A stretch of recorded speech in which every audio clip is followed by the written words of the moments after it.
하나님께서 주시는 말씀입니다. 마태복음 11장 28절에서 30절의 말씀입니다. 마태복음 11장 28절에서 30절의 말씀입니다. 제 성경책으로 신약성경 18면에 있습니다. 찾으셔서 다 같이 우리 한 목소리로 합독하겠습니다. 시작. 수고하고 무거운 짐진 자들아 다 내게로 오라. 내가 너희를 쉬게 하리라. 나는 마음이 온유하고 겸손하니 나의 멍에를 메고 내게 배우라. 그리하면 너희 마음이 쉼을 얻으리니 이는 내 멍에는 쉽고 내 짐은 가벼움이라 하시니라. 아멘. 기도하겠습니다. 하나님, 말씀을 선포합니다. 세상의 언어와 사람의 생각이 섞이지 않게 하시고 온전히 하나님의 말씀만이 선포되어질 수 있도록 성령님 역사하여 주시옵소서. 아버지, 말씀을 받습니다. 착하고 좋은 마음으로 하나님의 말씀을 받사오니 떠내려 흘러가지 않도록 성령님 일하여 주옵소서. 아버지, 오늘 이 시간 특별히 우리 사랑하는 자녀들이 하나님의 말씀을 아멘으로 화답할 수 있도록 집중하여 들을 수 있도록 은혜 내려 주옵소서. 예수님의 이름으로 기도드립니다. 아멘. 우리 인사 나누겠습니다. 사랑합니다. 축복합니다. 줌으로 예배하는 성도님들과 유튜브나 영상으로 함께 예배하는 성도님들, 주님의 이름으로 사랑하고 축복합니다. 저희들은 2월 한 달 동안 나에게 있는가, 저와 여러분이 가지고 있어야 하는, 반드시 가져야 하는, 예수님을 믿고 나의 구주로 고백하는 성도들이 반드시 가지고 있어야 하는 그것에 대하여 은혜를 나누고 있습니다. 오늘은 셋째 주 따라하겠습니다. 겸손한 자에게 은혜를 베푸시느니라. 사랑하는 성도 여러분, 오늘은 하나님이 저와 여러분과 함께 할 수 있는 비밀을, 은혜를 나눌까 합니다. 그러니까 제가 고등학교 시절에, 중학교 시절에 하나님을 만나지 못한 이유를 곰곰이 생각해 보니 바로 이것 때문이었습니다. 오늘 이 시간 우리 자녀들이 아직 하나님을 만나지 못했다면 분명 이것 때문일 것입니다. 오랜 시간 하나님을 믿는다 했지만 하나님에 대한 체험이 없는 분들은 반드시 이것이 없어서라고 저는 확신합니다. 사랑하는 성도 여러분, 우리는 예수님을 믿고 하나님의 은혜로 오늘도 천국을 향해 한 발짝 나아가는 그리스도인인 것을 믿으시기를 주의 이름으로 축복합니다. 성도 여러분, 세상의 사람들과 예배하는 저희들이 가지고 있는 것은 분명 다릅니다. 오늘 셋째 주 따라하겠습니다. 겸손. 오늘 말씀에도 주님은 나는 온유하고 마음이 온유하고 겸손하니 나의 멍에를 메고 내게 배우라 말씀하셨습니다.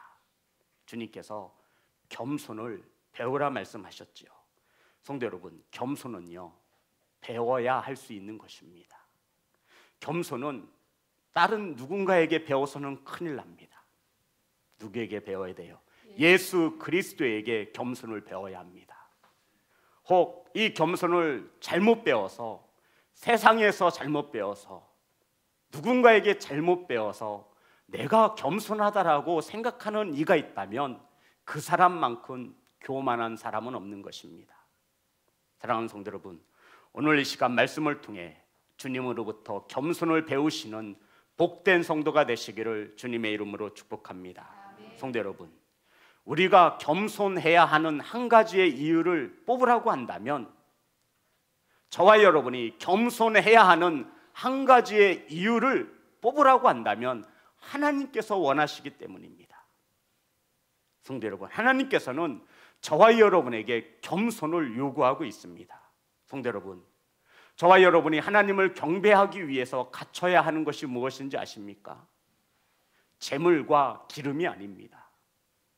저와 여러분이 하나님을 경배하기 위해서 꼭 가져야 하는 것은 헌금도 아니고 찬양도 아닐 수 있습니다. 하나님께서 하나님을 경배하기 위해 너희들이 반드시 갖춰야 할 것이 있는데 그것은 바로 겸손이라고 하나님께서 분명히 말씀하여 주셨습니다. 그러니까 오늘 이 자리에 나오신 우리 성도님들은 그 무엇보다도 무엇을 가져야 돼요?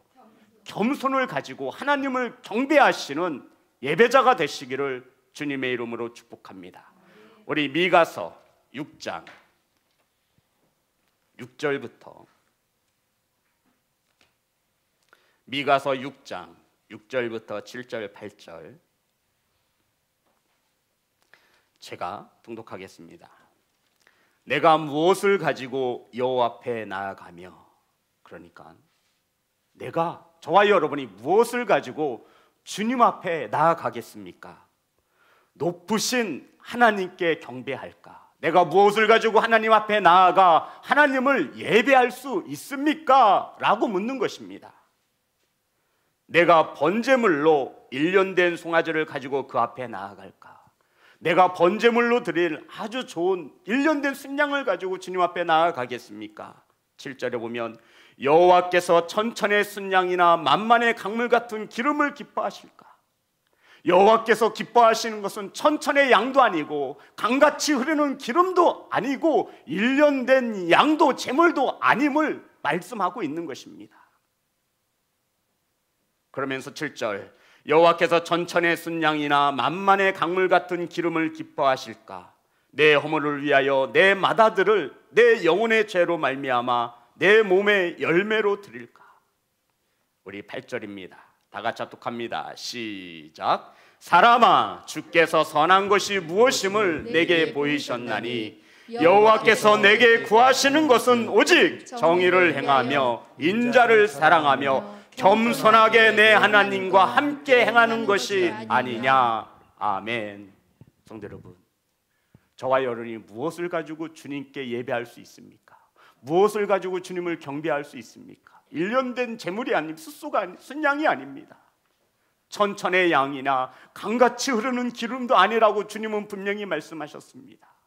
우리가 하나님 앞에 가지고 나아갈 때 하나님께서 우리에게 원하시는 것은 바로 겸손이라 말하고 있는 것입니다. 사랑하는 성도 여러분, 우리가 하나님 앞에 나아가 예배할 때 무엇을 가져야 합니까? 겸손입니다. 다시 한번 묻겠습니다. 우리가 하나님을 예배할 때, 하나님 앞에 나아갈 때 무엇을 가지고 나아가야 합니까? 겸손입니다. 성도 여러분, 우리가 어떻게 예배해야 합니까? 겸손입니다. 재물과 기름이 아니라 우리 주님은 이러한 것에 관심이 없어요. 정작 주님은 관심이 없는데 우리가 더 관심이 있는 거예요.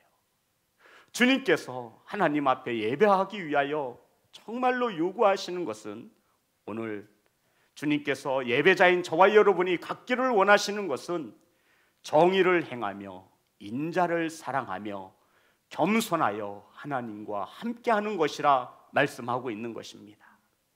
자, 그러면 우리 자녀들, 사랑하는 성도 여러분, 우리가 하나님을 예배할 때 우리는 반드시 이 세 가지를 기억해야 합니다. 따라합니다. 정의, 인자를 사랑하며, 그리고 세 번째가 겸손입니다. 성도 여러분, 미가서 6장 8절에 보면 사람아, 주께서 선한 것이 무엇임을 내게 보이셨나니 여호와께서 내게 구하는 것이, 하나님께서 저와 여러분이 구하는 것이 오직이란 단어를 쓰셨습니다. 무슨 단어를 썼다고요? 오직. 하나님께서 저와 여러분에게 구하는 것이, 그런데 그 앞에 보면 무엇이라고 나와 있냐면 주께서 선한 것이 무엇임을 내게 보이셨나니. 성도 여러분, 하나님께서 저와 여러분에게 선한 것을 보이셨대요. 그러니 너희들은 오늘 하나님을 예배할 때, 하나님 앞에 나아올 때 어떻게? 이 세 가지를 반드시 가져야 한다는 겁니다. 첫 번째가 정의를 행하며, 두 번째가 인자를 사랑하며 세 번째가 겸손할 것이라 말씀하고 있습니다. 그러면 주님께서 우리에게 보여주신 선한 것이 무엇입니까? 미가서 4장 5절에 있습니다. 미가서 6장 4절과 5절입니다.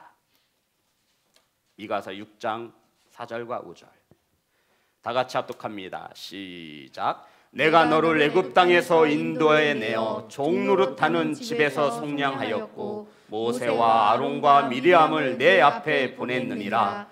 내 백성아, 너는 모압 왕 발락이 꾀한 것과 불의 아들 발람이 그에게 대학답한 것을 기억하며 시딤에서부터 길갈까지의 일을 기억하라. 그리하면 나 여호와가 공의롭게 행한 일을 알리라 하실 것이니라. 아멘. 성도 여러분, 쉽게 말씀드려서 하나님께서 저와 여러분에게 선한 일을 보이신 것은 무엇을 말하면 애굽에서 종되었던 것을 구원하신 것을 말하는 것입니다. 하나님께서 저와 여러분에게 선하게 하신 것이 무엇이냐면 죽을 수밖에 없던 죄인된 저와 여러분을 구원하여 주신 것이라 말씀하고 있는 것입니다. 이 선한 것을 받았으니 하나님은 우리에게 요구하시는 겁니다. 첫 번째가 정의를 행하며, 따라합니다. 정의를 행하며. 성도 여러분, 하나님께서 이스라엘 백성들을 구원해 주었으니 너희들은 정의를 행하며. 성도 여러분, 정의는요, 법대로 살아갈 때 정의가 구현되는 겁니다. 성도 여러분, 정의로운 사회를 외치잖아요. 이 더러운 세상, 가진 자는 더, 우리 이렇게 생각하잖아요. 그런데 이 땅에 정의가 실현되지 않는다라고 원망할 때도 있고 불판을 펴할 때도 있습니다. 그런데 하나님께서 우리에게 말씀하십니다. 구원받은 너희들은, 하나님의 은혜로 구원받은 너희들은, 천국 가게 된 너희들은 이 땅에서 정의를 행하며 살아야 한다는 겁니다. 성도 여러분, 정의는 법이에요. 하나님의 말씀이 법인 것을 믿는 성도임을 믿으시기를 주님의 이름으로 축복합니다. 이 정의라는 것은 하나님의 뜻을 이 땅에서 펼치며 살아가는 것을 말합니다.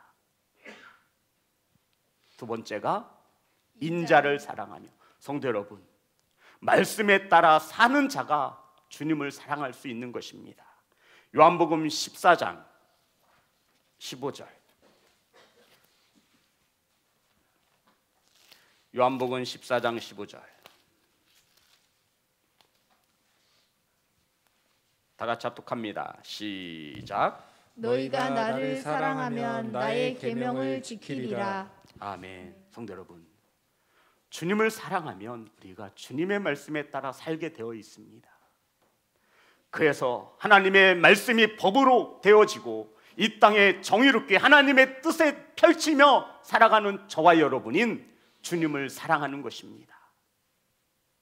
너희들이 구원받았으면 첫 번째, 정의를 행하며 하나님의 말씀에 따라 이 땅에서 살아갈 것이며, 두 번째, 인자를 사랑하며. 인자는 누구죠? 예수 그리스도를 사랑하며. 성도 여러분, 사랑하면 듣게 되어 있어요. 우리 사랑하는 사람이 생기면 간쓸게 다 빼줍니다.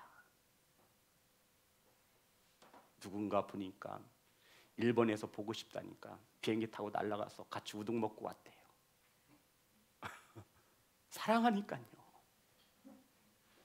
부산에서 서울까지 그 긴 시간을 달려서 사랑하는 사람을 만나고 돌아옵니다. 뭐 하니까요? 사랑하니까요. 성도 여러분, 저와 여러분이 주님을 사랑한다면, 인자를 사랑한다면 정의를 행하게 되어 있습니다. 하나님의 말씀에 따라 살아가게 돼 있다는 것입니다. 하나님께서 우리에게 요구하는 것은 이겁니다. 그리고 세 번째, 따라합니다.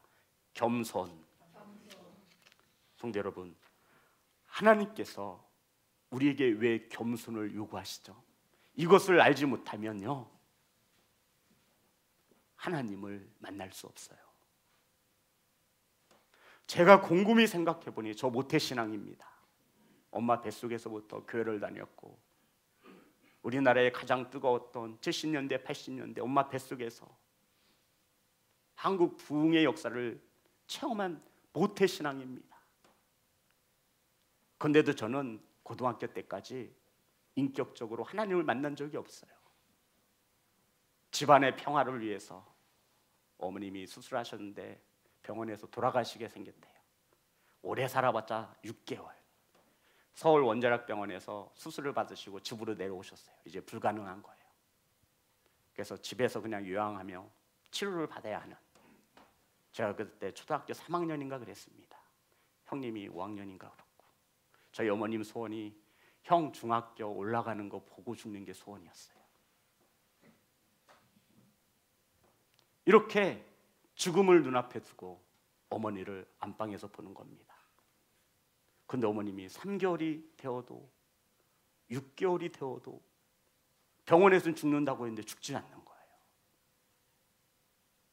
그래서 어머님이 그 병석에 누워있을 때마다 늘 소원을 말씀하셨어요. 이 엄마의 소원은 너희들이 예수 잘 믿는 것이다. 귀에 탁지가 않도록 들었습니다. 그랬는데도 저는 고등학교 때까지 주님을 영접하지 못했어요. 지금 목사가 되어 생각해 보니 참으로 교만했던 것입니다. 사랑하는 예배자 여러분, 주님께서 우리와 함께 하시기를 원하셔서 겸손하라 말씀하신 것을 믿으시기를 주님의 이름으로 축복합니다. 하나님이 이 험난한 인생길에 나 혼자 걷지 않도록 옆에 동행할 수 있는 주님을 허락하시기 위하여 우리에게 겸손하라 말씀하고 있는 것입니다. 이러한 겸손을 주님께 배우라고 주께서 말씀하셨습니다. 사랑하는 성도 여러분, 그러면 우리가 주님께 배워야 하는 겸손은 무엇입니까? 세상에서 말하는 겸손하고 달라요. 정말 저 사람은 겸손해, 그 겸손과는 분명 다릅니다. 우리 성경에 보면 원어로 헬라어로 보면 겸손을 타페이노라고 합니다. 타페이노, 이것을 겸손이라고 말하는데 이 원문을 들어보면 억누르다, 따라합니다. 억누르다, 억압하다, 낮추다, 굴복시키다, 이것이 겸손의 의미입니다. 그러니까 주님께서 우리에게 배우라 하신 이 겸손이 무엇이냐면 낮추는 것이고요, 억압하는 것이고요, 억누르는 것이고요, 굴복시키는 것입니다. 예수님의 겸손을 가장 잘 표현한 말씀이 있습니다. 빌립보서 2장. 우리가 주님의 겸손을 배워야 하는데 빌립보서 2장 5절부터 8절입니다.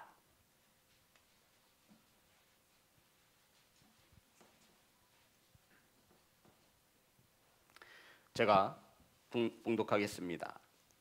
너희 안에 이 마음을 품으라. 곧 그리스도 예수의 마음이니 그는 근본 하나님의 본체시나 하나님과 동등됨을 취할 것으로 여기지 아니하시고, 우리 7절 8절 다 같이 합니다. 시작. 오히려 자기를 비워 종의 형체를 가지사 사람들과 같이 되셨고 사람의 모양으로 나타나사 자기를 낮추시고 죽기까지 복종하셨으니 곧 십자가에 죽으심이라. 아멘. 성도 여러분, 주님께서 우리에게 가르쳐 주시는 겸손은 따라합니다. 종의 형체를 갖는 겁니다. 제 말이에요. 성경에 있는 말씀이에요. 여기 있잖아요. 종의 형체를 가지셨어요. 누가요?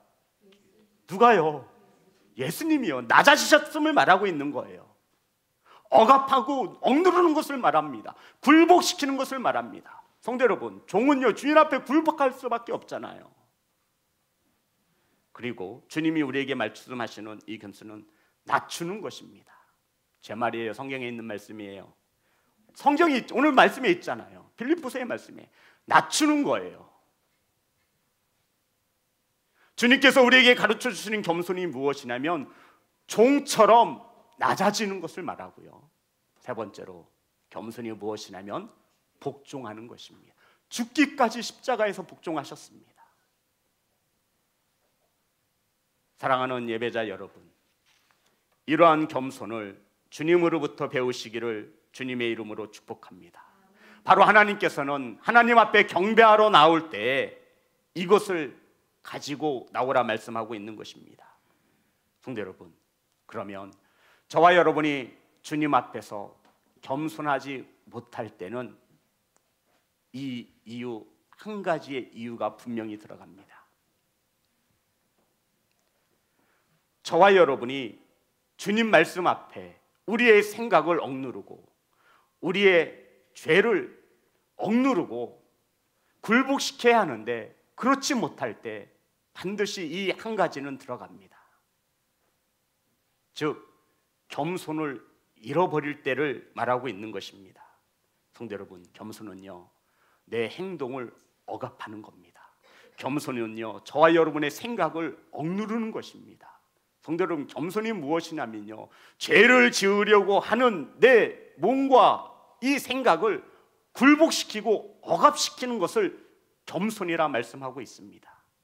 그러면 하나님께서 우리에게 요구하시는 것은 하나님을 경배하기 위해서, 하나님께서 저와 여러분과 동행하시기 위해서 겸손을 요구하고 계시다라는 겁니다. 성도 여러분, 우리를 힘들게 하기 위해서 너 겸손하라 말씀하신 것이 아니라, 하나님께서 저와 여러분에게 겸손할 것을 요구하시는 것은 하나님이 저와 여러분과 뭐 하기 위해서, 함께 동행하시기 위해서 겸손하라 말하고 있는 것입니다. 내가 너희들을 선한 일을 베풀지 않았느냐, 내가 너희들을 구원해 주지 않았느냐, 그러니 너희들은 이 세 가지를 내가 요구하마 당당히. 첫 번째가 뭐예요? 정의를 행하며 하나님의 뜻을 이 땅에 펼치며 살아가고, 두 번째가요 예수님을 사랑하라는 겁니다. 말씀대로 살면 예수님을 사랑할 수밖에 없죠. 그리고 세 번째가 겸손하라. 왜 겸손하래요? 하나님이 함께 해 주시기 위해서. 성도 여러분, 하나님이 함께 하시기 위해서 저와 여러분을 겸손하라 말씀하고 있는 겁니다. 목사님, 저 교회를 10년 다니고 20년 다녔는데요, 한 번도 하나님이 나와 함께 해주신 것 같지 않아요. 이 말은 곧 나는 겸손하지 못했어요 라는 표현입니다. 제가 학창시절에 주님을 만나달라고 그렇게 기도했습니다. 아버지가 고2 때 백혈병으로 돌아가셨는데 제가 그때만큼 눈물 쏟으며 기도한 적이 없었어요. 그런데 아버지 하나님께서는 들어주지 않더라고요. 성도 여러분, 나이 50이 넘어 곰곰이 생각해 보니 겸손하지 못했던 겁니다. 세상에서요 못된 짓은 다 했어요. 그리고는 성전에 나와서 하나님 기도합니다. 하나님 제발 좀 만나주세요. 거짓말하고 미워하고 사기치고, 그리고는 성전에 들어와서 하나님 동행해 달라니 하나님께서 지목사야, 내가 너를 동행하고 싶은데 겸손해야 동행해 줄 수 있지 않겠니? 내가 너를 구원하여 자녀 삼아 주셨는데 너는 왜 이것을 갖추지 못했느냐라고 책망하시는 겁니다. 하나님께서 우리에게 겸손을 요구하시는 것은 하나님이 동행하시기 위한 하나님의 사랑인 것을 믿으시기를 주님의 이름으로 축복합니다.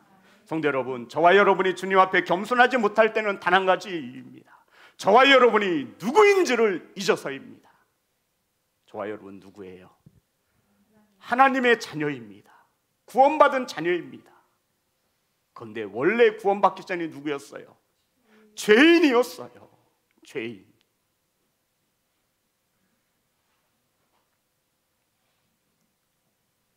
성도 여러분, 이것을 잊을 때 우리는 하나님 앞에 겸손히 종처럼 굴복시키지 못하고 낮아지지 못합니다. 내가 원래 죄인이었던 것을 잊으면 그때부터는 겸손의 자리에 교만이 싹트게 되는 것입니다. 성도 여러분, 겸손을 잃어버리면 첫 번째로 내 생각과 내 소리가 커집니다. 어디 감히 죄인이 생과 죽음을 가지고 계신 하나님께 머리를 빳빳이 들고 원망하며 불평할 수 있겠습니까? 구원하여 주신 것 하나만으로도 충분한 은혜입니다. 어디 원망하며 불평하겠습니까? 어디 하나님의 말씀대로 살지 아니하고 어떻게 내 뜻대로 살겠노라 하나님께 반항할 수 있겠습니까? 창세기 18장 27절에 보면 하나님께서 아브라함에게 소돔과 고모라를 멸하시겠다라고 말씀하셨습니다. 그때 아브라함이 하나님께 이렇게 고백합니다. 창세기 18장 27절입니다. 한번 다 찾아보세요. 창세기 18장 27절.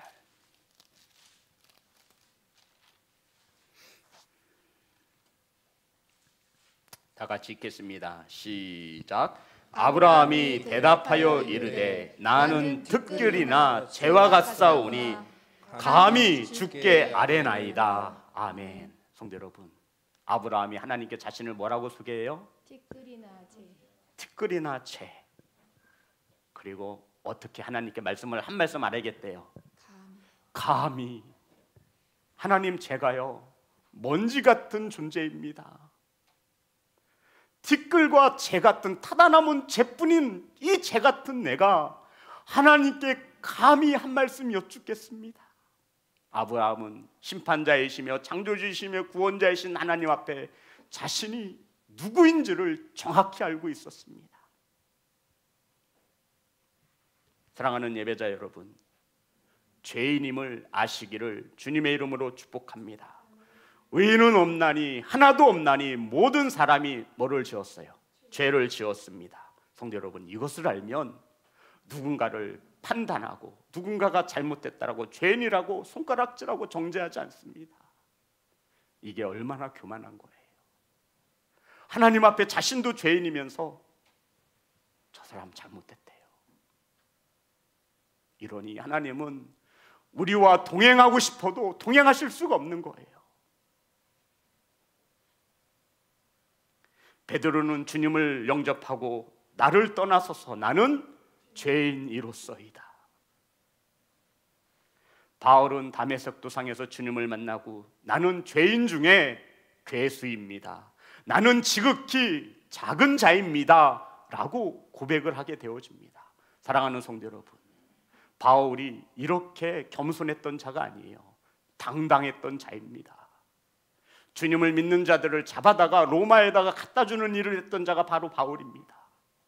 그런 자가 주님을 만나니 모든 것을 배설물로 여기며 자신은 지극히 작은 자라고 낮추었던 것입니다.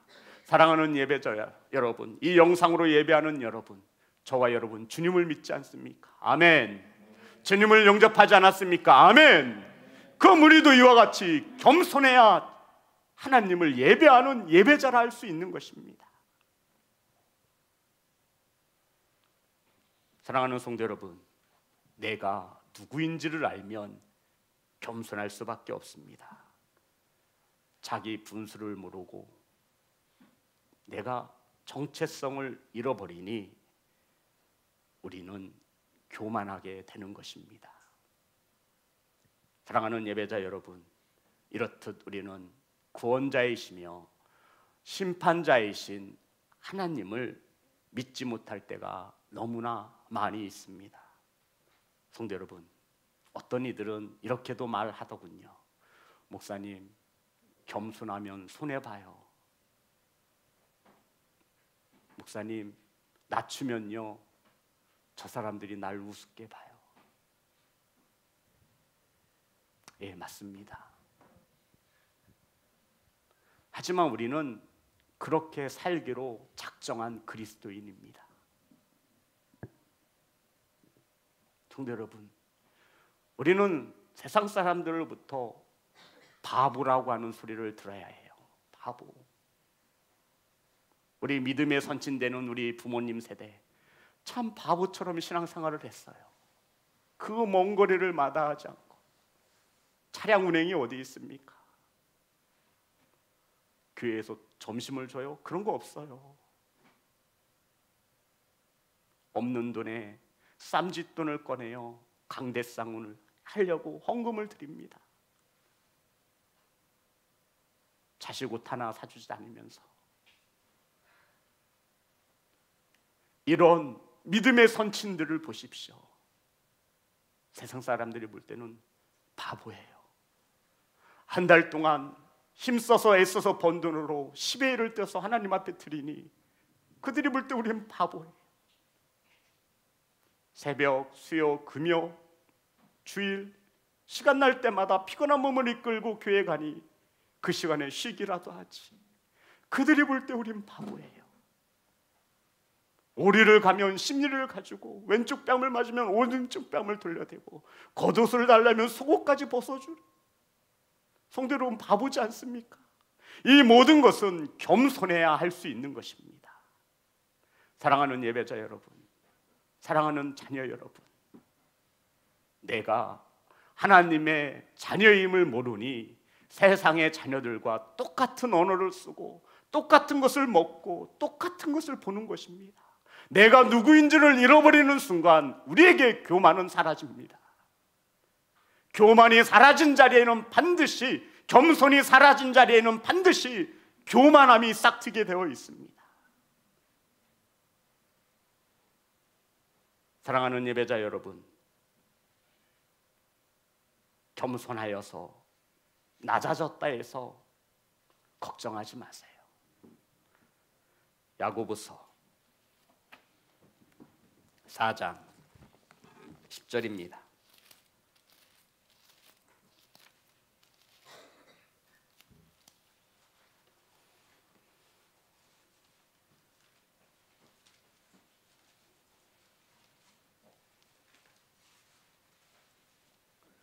야고보서 4장 10절 다 같이 합독합니다. 시작. 주 앞에서 낮추라. 그리하면 주께서 너희를 높이시리라. 아멘. 성도 여러분, 이것이 진짜 높아지는 것입니다. 성경은 약해져야 강해질 수 있다 말하고요, 성경은 낮아져야 높아질 수 있다라고 가르치는 것입니다. 그런데 우리는 이것을 세상 사람들과 같이 거꾸로 생각해요. 목사님, 낮아지면 사람들이 우습게 봐요. 목사님, 겸손하면요, 가만히 있으면 가만히인 줄 알아요. 누군 성격 없는 줄 아나. 성도 여러분, 주님의 겸손함은 십자가에 못 박는 로마 병정들을 위해 기도하셨습니다.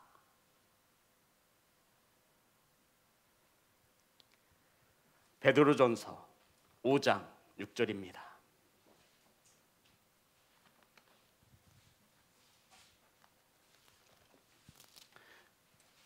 베드로전서 5장 6절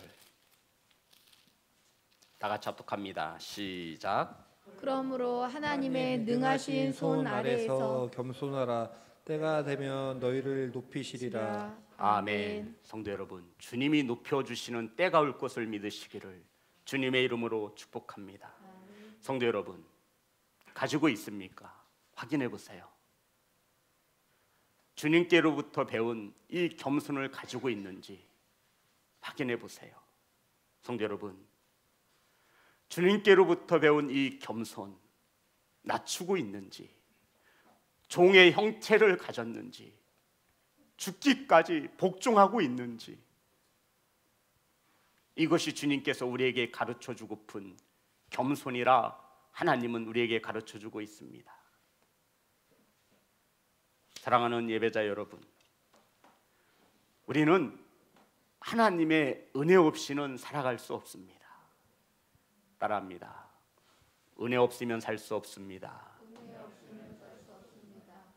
그럼 우리는 은혜를 받아야 되잖아요. 그렇죠? 성도, 우리는 은혜 없이는 이 땅에서 살 수가 없어요. 돈 없이 살 수 없다고요? 아, 그렇죠. 돈 없어도 살 수 있어요. 살 수 없어요. 하지만 우리 그리스도인들은, 예배자들은 하나님의 은혜로 살아가는 것입니다. 그럼 우리 은혜를 받아야 되잖아요. 잠언 3장 34절의 말씀입니다.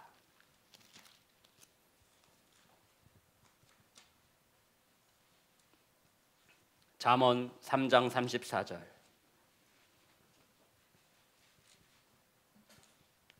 다 같이 합독합니다. 시작. 진실로 그는 거만한 자를 비웃으시며 겸손한 자에게 은혜를 베푸시나니. 아멘. 어떤 자에게 은혜를 베푸신대요? 겸손한 자. 그래서 하나님은 저와 여러분에게 은혜 베푸시기를 원하셔서 그토록 간절히 동행하시기를 원하시는 겁니다. 성도 여러분, 하나님께서 우리에게 겸손을 요구하시는 것은 우리의 삶을 힘들고 무겁게 하시기 위한 것이 아니에요. 그래서 오늘 말씀에 보면 우리 요한복음 마태복음 말씀을 찾습니다. 본문의 말씀 11장 28절부터 29절에 보면 주님은 수고하고 무거운 짐진 자들을 다 주님께서 오라 하십니다. 그리고는 내가 너희를 쉬게 하겠다 말씀하셨습니다. 그러시면서 29절에 보면 나는 마음이 온유하고 겸손하니 나의 멍에를 메고 내게 배우라.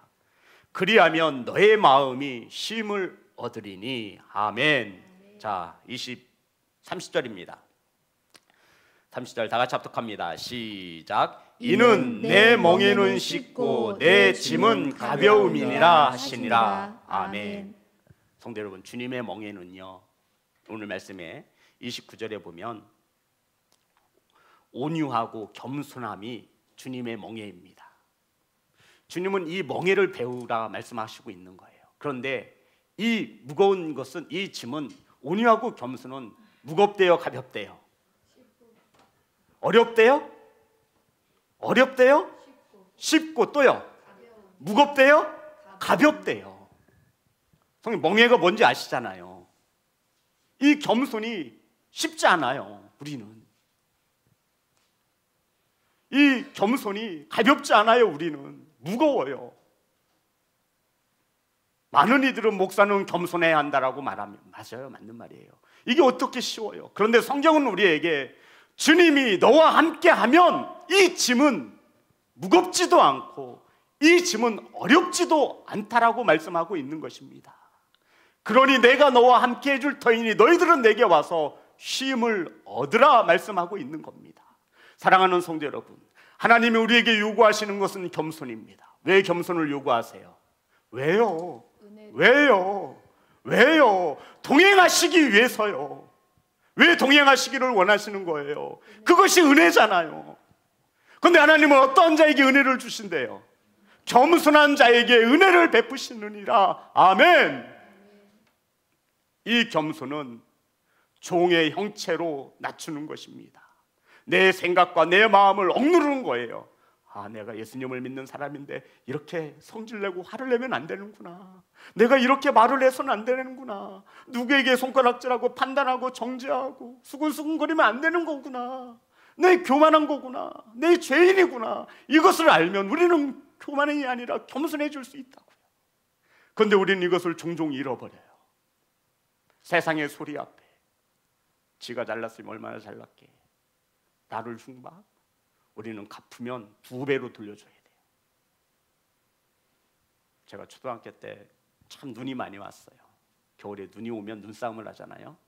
그럼 눈을 맞으면 저는 그 안에다가, 이거 얘기해도 되나? 고드름을 잘라서 눈 속에다 고드름을 박습니다. 그리고 그 사람만 쫓아다녀요. 나 한 대 맞았으니까 넌 2대 맞아야 돼. 눈 속에 뭘 넣었다고요? 웃으시는 거 보니까 저만 그런 게 아니라 우리 성도님들도 그런, 참 못됐죠. 우리는 속성이 그래요. 그런데 하나님께서는 선을 베풀었으니, 내가 너희들을 구원해 줬으니 내가 너희들에게 요구한다 말씀하셨어요. 첫 번째가 뭐예요? 첫 번째가 뭐예요? 첫 번째가 뭐예요? 정의를 행하고. 두 번째는요? 인자를 사랑하며. 세 번째는요? 겸손.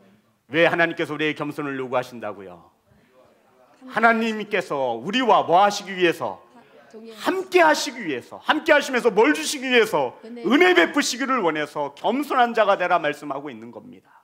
사랑하는 예배자 여러분, 이 영상으로 줌으로 예배하는 성도 여러분, 하나님과 동행하고 싶지 않으세요? 아멘? 하나님의 동행을 원하시지 않습니까? 아멘? 그럼 우리는 뭐 해야 돼요? 겸손은 누구로부터 배운 겸손이에요? 예수님으로부터 배운 겸손입니다. 주님은 충분히 높아지실 수 있어요. 근데 종의 형체를 갖기까지 낮춰지셨대요.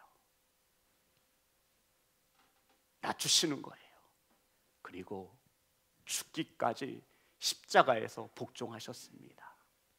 내 생각과 내 뜻이 하나님의 말씀과 틀리다면 내 뜻을 내려놓고 아버지의 뜻을 구하는 것이 겸손입니다.